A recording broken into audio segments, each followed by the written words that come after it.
Hello বন্ধুরা, আমাকে দেখে ঠিক বুঝতে পারছো আমি কোথায় এসেছি।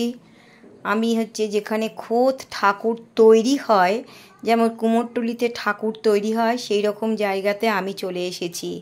দেখেছো কিছু কিছু ঠাকুর কমপ্লিট হয়ে গেছে, তাই লরির মধ্যে উঠে যাচ্ছে। আবার কিছু কিছু এখনও কমপ্লিট হয়নি। রাস্তায় দেখো জ্যামে ভর্তি, দেখেছো কীরকম জ্যাম। এবার আমি আস্তে আস্তে যেখানে ঠাকুর তৈরি হয় সেই ভেতরে ঢুকে গেলাম।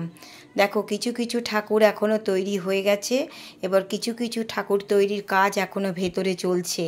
তাই দেখো ইনকমপ্লিট রয়েছে, দেখেছো কমপ্লিট হয়ে গেছে।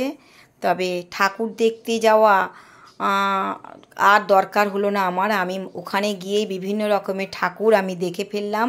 হ্যাঁ, তবে ঠাকুর দেখতে যাওয়া মানে হচ্ছে লাইটিং দেখতে যাওয়া, তারপরে কীরকম প্যান্ডেল হয়েছে সেই সব দেখতে যাওয়া।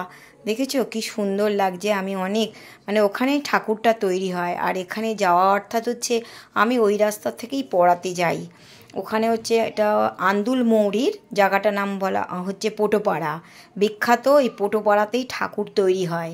হ্যাঁ, আগে অতটা ছিল না, কিন্তু যত দিন যাচ্ছে এখানকার জনপ্রিয়তা প্রচুর বেড়ে যাচ্ছে, প্রচুর। এত ভিড় এত ভিড়, আমি ওইখান থেকে আসতে 1.5 ঘন্টা আমাকে টোটোতে বসে থাকতে হয়েছে, এত ভিড়।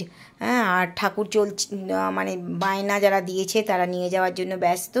তবে আজও যেমন ভিড় হচ্ছে, কালও তেমন ভিড় হবে। তাই সকলকে জানাই শুভ দীপাবলির অনেক অনেক শুভেচ্ছা, অভিনন্দন ও ভালোবাসা। তোমরা খুব খুব মজা করো, আনন্দ করো। হ্যাঁ, তবে আগুন থেকে অনেক সাবধানে থাকবে। বাজি ফাটাবে, কিন্তু আগুন থেকে সাবধানে থেকো। তাই মা যেন সকলের আনন্দ মুখর করে তোলে, মা নিজেও ভালো থাকে, সকলকে যেন আনন্দিত করে তোলে। আর কি, তোমরা খুব খুব মজা করো।